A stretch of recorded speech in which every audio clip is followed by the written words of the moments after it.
Hello everyone, I'm Brazen Eagle and thank you for joining me here. So, today we have some information about a supposed man drought in Australia and how women just can't find love. Oh, the humanity. So, from the Daily Mail, this place has way too many flippin' ads on here. Anyways, unlucky in love? The areas where you are more likely to find that special someone are revealed as Australia's man drought continues. Oh, whoa, where's the men? Australian Bureau of Statistics has revealed the sex ratios of suburbs and regions.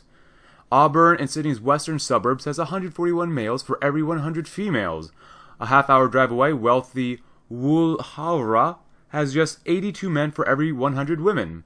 Darwin's the only capital city with more men than women, with plenty in uniform. Oh. Women are more likely to find love in the outer suburbs, while men have more choice in the inner city, and plenty of other places. The Australian Bureau of Statistics has this week revealed the areas which have the highest proportion of males and females, with some surprising results. The man drought continues, with every capital city except Darwin having more women. Suburb and regional areas offered more potential for single, heterosexual women, at least if they were prepared to either get in the car or set their sights on a man in uniform or consider someone from a different culture. Ooh. Demographer Bernard Salt said occupations often cause a big gender divides. I thought this was about sex. I guess it's about gender now, huh? There are simply more women than men because men die earlier, he told Daily Mail Australia on Friday. Different occupations tend to have men cluster in different areas, so you have more men in mining communities, farming communities, and military establishments. Women tend to congregate in major cities where there are universities and hospitals, which tend to favor their skills sets. Sydney. Auburn, a half-hour drive west of central Sydney, has 141 males for every 100 females. Almost half, or 43%, of residents in this multicultural suburb are also Muslim. Oh. Sometimes you get various ethnic groups that are overrepresented with men, largely because men tend to migrate at a greater rate than women, Mr. Salt said. On the other side of the city, Sydney's eastern suburbs has a significantly higher than average proportion of same-sex attracted residents, with men vastly outnumbering women. Surrey Hills and neighboring Darlinghurst both have 132 males for every 100 females. Woolwharra, the home of celebrities and chief executives, has just 82 men for every 100 women. In Castle Hill, in the city's northwest, there are just 85 men for every 100 women. Melbourne, inner city areas are certainly a haven for men. Carlton and South Yarra have 88 males for every 100 females. Men who prefer the suburbs can head to Baldwin, a 20-minute drive away, where there's a similar gender ratio. I thought this was about sex. The Mornington Peninsula area, 70 kilometers from the city, offers a similar level of choice for men. Women seeking love have to drive to Melbourne's western fringes. Rockbank and neighboring Mount Cottrell, 30 kilometers west of the city, has 158 males for every 100 females. Rest of Australia. Mr. Salt said women in capital cities looking for a man should take a holiday in a rural area. Moving around, take a holiday. If you live in the inner city, perhaps go to a farming community for a holiday. A farmer wants a wife is well positioned, he said. I doubt a lot of women want to be farmers' wives. I don't know why. I don't think women are looking forward to that. Ladies who don't mind the heat could certainly try Darwin, the only capital city in Australia where men outnumber women. The Howard Springs area has 306 males for every 100 females due to its proximity to army barracks.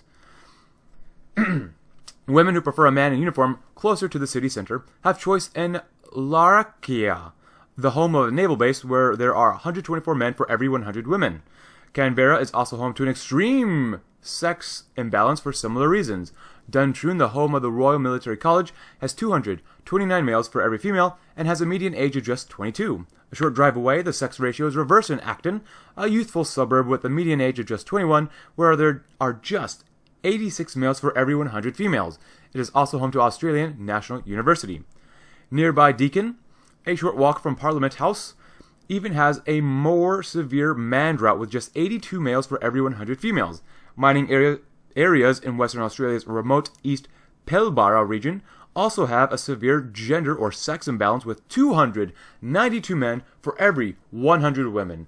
Areas with prisons also have significantly more men than women in with Wakehall and Brisbane's southwest having 241 males for every 100 females. Conversely, wealthier areas near the city offer more choices for men, with upmarket Mosman Park and Peppermint Grove in Perth's west having 85 men for every 100 women.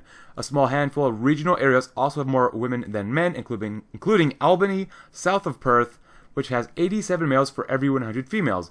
In Tasmania, Launceston is female-dominated with 87 men for every 100 women in inner-city Newstead. The ratio is 88 males for every 100 females in nearby Norwood.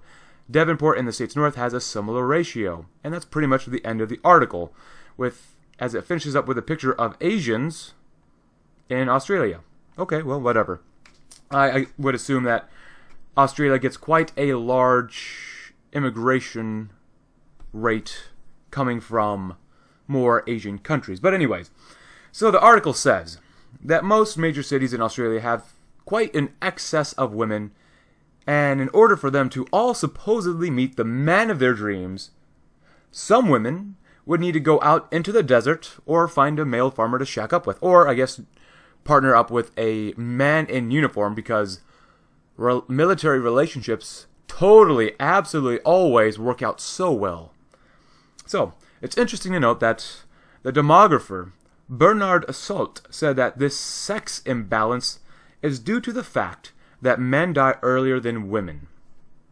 While this is technically true, I doubt it plays an extremely important role in this sex imbalance. Yes, men die much more often from suicide, they're homeless much more often than women, men die much more often in the workplace, and even die much more in war zones.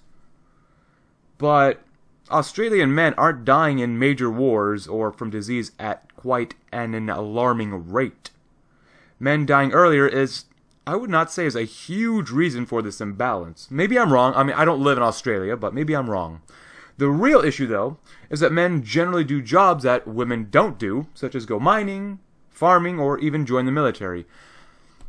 Apparently in Auburn, which has basically turned into a little Mecca, 43% of residents are Muslims. I highly doubt that most native Australian women want to develop a relationship with those men. I highly doubt it. Maybe a handful want to, but I highly doubt that most would establish relationships with a drastically different culture. Anyways, just because these women might consider finding a relationship partner anywhere in Australia, that doesn't mean all men or women will get together. No, unfortunately, women will only choose the top 20 or so percent of the men available in any given situation or any given area, regardless of location in the world. Women, as a rule, are the choosers of relationships, while men hold the value and commitment in a relationship. Look, I understand that we all need a higher birth rate, a higher native birth rate in first world nations. But the only solution is the answer that most people do not like. If you want more native Australian babies, then the only solution is to take women's rights away. Their access to education drove down the birth rates. Their access to higher paying jobs drives down wages for pretty much everyone and limits the number of men that women will even consider having a relationship with. Just look at the past. When women didn't have these luxuries, the birth rate was high enough for the population to replace itself. I don't like this answer, but it's the only answer that we have. It's in women's nature that they don't want an equal partner. Women want some man in their life that they can look up to. That is how women love. Regardless, Australia, just like the United States, is facing demographic issues that could, and if nothing happens, will destroy the cultures of these nations. I like Australia. I don't want to see Australia die. Or my country as well. But if we do nothing, we lose. Action must be taken at some point in time. But until then, thank you very much for watching. I'm Brazen Eagle, and I hope you have a great day.